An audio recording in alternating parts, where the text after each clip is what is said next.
238 साल के बाद उसी काशी के अंदर एक आदमी गुजरात से चुनाव जीत सकता था, लेकिन उसके मन में यह भाव कैसे आया कि वो गुजरात छोड़कर काशी में गया और उसने कहा मां गंगा ने मुझे बुलाया है। 2014 में जीता। अब आप मेरी बात को कनेक्ट करिए तो आपको समझ में आएगा कि मैं क्या कहना चाहता हूं। कहां गुजरात, कहां काशी, न भाषा का न कल्चर का कोई लेना देना नहीं था। जिसके जो भाग्य में है आपको मौका मिलेगा, आपको जो कार्य मिले उसे ईमानदारी से करिएगा। ये नहीं कि नहीं जब तक मैं एमपी नहीं बनूंगा, जब तक मैं गवर्नर नहीं बनूंगा, जब तक मैं प्रधानमंत्री नहीं बनूंगा तो नहीं हो सकता।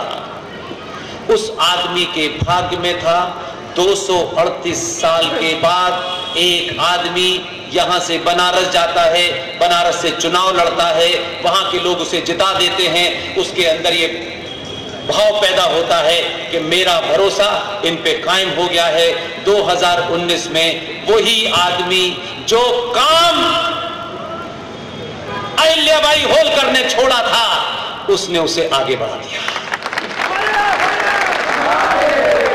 जिस बाबा विश्वनाथ के उस मंदिर में जहां वो खंडित मूर्ति रखी हुई है, जहां 10 से 15 लोग नहीं खड़े हो सकते थे, जहां सकरी गलियां थी, जहां आधुनिक भारत का लैपटॉप का मैगी खाने वाला बच्चा, आज के दौर का वो बच्चा जो दुनिया भर में कनेक्ट है, उस गंदी नालियों में, उस गंदी गलियों में नहीं जाना चाहता था, उसे मंदिर से दूरी लगती थी। उसने उस समाज के बच्चे को जो अंग्रेजी बोलता है, जो पिज्जा खाता है, जो अमेरिका जाता है, बेहतरीन म्यूजिक सुनता है, लेकिन उसके अंदर यह भाव पैदा कर दिया कि बाबा विश्वनाथ में जरूर जाऊंगा, कर दिया उस जगह का। आज 10,000 लोग बाबा विश्वनाथ के मंदिर में साफ सुथरी जगह पर 10 घंटे बैठ सकते हैं, कोई बाधा नहीं है। लेकिन इससे तीसरी घटना आपको बताता हूं जो मेरे और आपके भाग्य में लिखी हुई है। वो जीर्णोद्धार हो गया। जाएंगे तो वहां पर अहिल्याबाई होलकर की आदमकद मूर्ति लगी हुई है। अहिल्याबाई होलकर के कोई वंशज आज बचे नहीं होंगे, लेकिन अहिल्याबाई होलकर भी नहीं है, न वंशज हैं।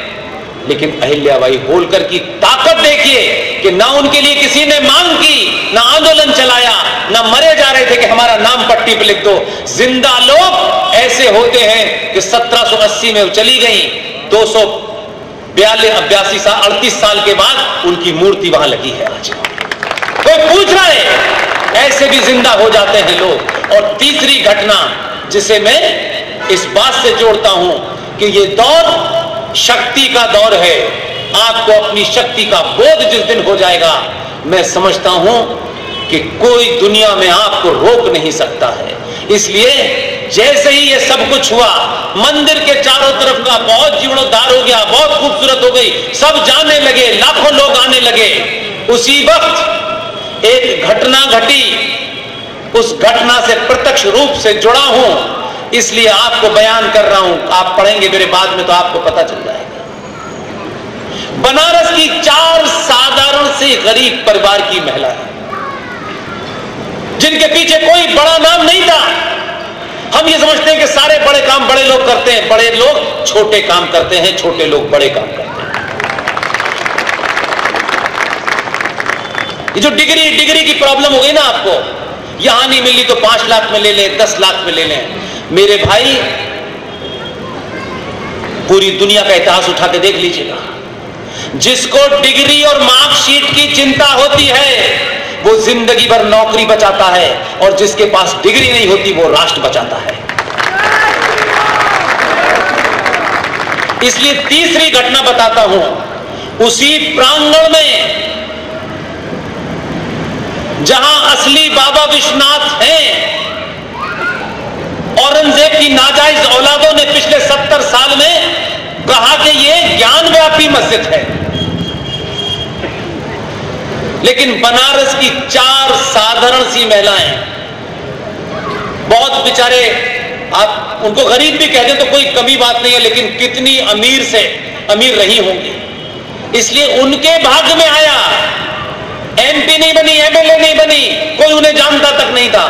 उन्होंने हमारी टीम के युवा साथी, जिसके नाम में 2-2 बार ऐसा शब्द है कि कि लगता है ये उसके भाग्य में था। 35 साल के युवा जिसका नाम है विष्णु और शंकर और जैन, उसके भाग्य में था ये। चारों महिलाओं ने उससे ये कहा कि ये श्रृंगार गौरी की पूजा 1992 के बाद जो सरकार बनी थी उत्तर प्रदेश में, उसने रुकवा दी थी, हमें इस पूजा का अधिकार दिलवाइए। देखिए कैसे कनेक्ट होती है चीजें। विष्णु दिल्ली में रहते हैं, महिलाएं बनारस की हैं, लेकिन उनके पिता के बारे में सब जानते हैं कि उन्होंने राम मंदिर में कितना बड़ा रोल प्ले किया था। विष्णु शंकर जैन ने इलाहाबाद हाई कोर्ट में पिटीशन लगाई कि यहां पर श्रृंगार गौरी की पूजा होती थी। 1992 में बाबरी मस्जिद गिरने के बाद उस वक्त की मुलायम सिंह सरकार ने पूरे प्रदेश में पूजा पर रोक लगा दी थी।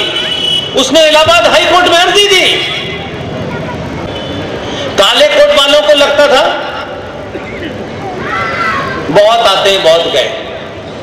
विष्णु ने इलाहाबाद हाई कोर्ट में पिटीशन दी कि पूजा का अधिकार वापस दे दिया जाए। इलाहाबाद हाई कोर्ट ने उत्तर प्रदेश की सरकार को नोटिस भेज दिया कि भाई इस पे क्या करना है, आप जवाब दीजिए। उत्तर प्रदेश में एक आदमी है, लोग कहते हैं उन्होंने क्या किया कागज का।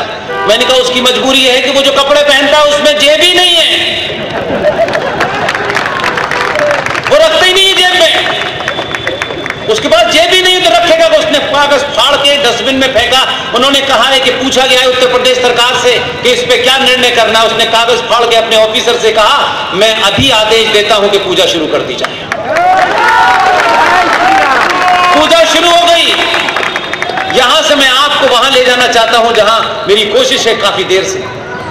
पूजा शुरू हो गई। पूजा शुरू होने के बाद उन्हीं महिलाओं ने कहा कि इस दीवार के अंदर व्यास परिवार 1993 तक पूजा करता था। हम इस ज्ञान व्यापी मस्जिद और ज्ञान और वापी और मस्जिद, ये तीनों मुझे ऐसे लगता है कि ज्ञान का मस्जिद से क्या संबंध है, क्योंकि हमने तो कश्मीर में ये देखा मस्जिद का संबंध बंदूकों से है, गोलियों से है, क्योंकि उन्हीं मस्जिदों में बंदूकें ये सब रखने के बाद कश्मीरी पंडितों के खिलाफ मस्जिदों से नारे लगाए गए कि या तो मिल जाओ या कन्वर्ट हो जाओ या भाग जाओ। तो ज्ञान व्यापी का मस्जिद से क्या संबंध है? तब ये कहा गया कि हम इसको देखना चाहते हैं और हमें कोर्ट ने ये इजाजत दी, डिस्ट्रिक्ट कोर्ट ने, कि आप अंदर जाके सर्वे कर सकते हैं। सर्वे किया, 27 लोग थे उसमें। ये कहानी इसलिए बताता हूं कि मेरी टीम के विष्णु शंकर जैन और उनके पिताजी हरिशंकर जैन, जो उम्र बहुत दराज हैं, बीमार भी बेचारे हो जाते हैं, लेकिन इस मामले में पिछले 40 साल की सर्विस में उन्होंने आज तक राष्ट्र के लिए एक भी चीज के लिए 1 रुपया नहीं लिया, आज तक 1 पैसा नहीं। अपने पैसे से जहाज की टिकट खरीदते हैं, रुकते हैं, आते हैं, जाते हैं। कभी हमसे कहीं चौराहे चौराहे चंदा नहीं मांगा, हमें चंदा दे दो, हमें चंदा दे दो। ऐसे लोगों की राष्ट्र को चिंता करनी चाहिए। क्या कर सकते हैं यह आपको तय करना चाहिए। विष्णु शंकर जैन ने जब लोअर कोर्ट में यह मुकदमा लगाया कि हम इस ज्ञान व्यापी मस्जिद को देखना चाहते हैं, कोर्ट में एक जज साहब थे, क्या उनका दिमाग घूमा, उन्होंने आदेश दे दिया। आदेश दे दिया तो जिहादियों ने सोचा कि भाई हम इन्हें डराएंगे और कहा कि नहीं, सर्वे नहीं करने देंगे, दंगा हो जाएगा। जज साहब ने दूसरे दिन डिस्ट्रिक्ट मजिस्ट्रेट को ऑर्डर किया, चाहे दफा 144 लगाइए, चाहे कुछ करिए, लेकिन इसका सर्वे होगा, इसके अंदर जाने की इजाजत दे दी जाए। 24 से 27 लोग अंदर गए। फिर मैं कहता हूं, जिसकी निगाह जहां लगी होती है उसको वही नजर आता है। कोई दीवार पे देख रहा था, कोई कहीं देख रहा था। विष्णु शंकर जैन के नाम में विष्णु भी था, शंकर भी था, उसी के भाग में था।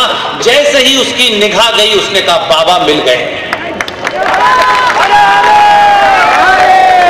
और फिर आप दुनिया में आप सबने देखा, और आपको एक, क्योंकि ये अभी मेरे दिल्ली चलने से पहले की घटना है,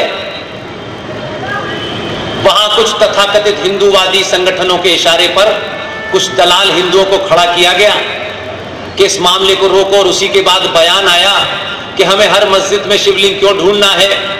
तो हमने कहा जिन्हें नहीं ढूंढना ना ढूंढे, हमारे ढूंढने पे किसी की रोक नहीं है, हम हर मस्जिद में नहीं, हम हर घर में ढूंढेंगे, चिंता मत करो, और जहां मिलेगा वहां शिवलिंग ही निकालेंगे, ये ध्यान रखिएगा।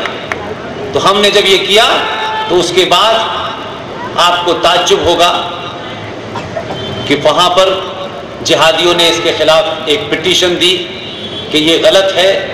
तो विष्णु शंकर जैन गए कोर्ट, और कोर्ट में जाकर उन्होंने कहा कि वहां जो हमको शिवलिंग मिला है, हम मानते हैं कि ये शिवलिंग है, और जो आईपीसी के तहत धारा है उसमें जब कोई एविडेंस होती है उसको प्रोटेक्ट करने का कोर्ट को आदेश देना होता है। कोर्ट ने 1 मिनट में आदेश दे दिया कि जो शिवलिंग है उसे तत्काल तौर पर सील कर दिया जाए। फिर तो भाई छोटे भाई का पजामा, बड़े भाई का कुर्ता, कूदे कूदे घूम रहे थे पूरे देश में, पगला गए वो बिल्कुल, उनको पता नहीं क्या हो गया। भागे भागे सुप्रीम कोर्ट आए और बोले कि देखिए साहब ऐसा कर दिया गया है। लेकिन मैंने कहा जब शक्ति अपना रूप दिखाती है तो कब कहां किसकी खोपड़ी पे बैठना है और किसकी खोपड़ी से टोपी उतार देना है, उस शक्ति पे ध्यान। सुप्रीम कोर्ट में आए भागे भागे, कहा कि साहब देखिए वहां की लोकल कोर्ट ने यह फैसला दे दिया है। आप सोचिए सुप्रीम कोर्ट के जो आज वो हैं आपके महान आत्मा चीफ जस्टिस यही थे, बड़े कारनामे करते हैं ये, इनकी खोपड़ी भी घूम गई। इन्होंने कहा कि आपको नमाज की इजाजत दी जाती है, वजू करने की इजाजत दी जाती है, लेकिन बाबा विश्वनाथ जहां है वो तो सील ही रहेगा। और आज आपको बताता हूं हमारी टीम ने बनारस की कोर्ट में ये अर्जी दी कि ये जो बाबा विश्वनाथ का शिवलिंग है, क्योंकि हमारे शास्त्रों में लिखा हुआ है कि जहां शिवलिंग होता है शक्तिपीठ वाला, उसके सामने नंदी होता है। तो जो खंड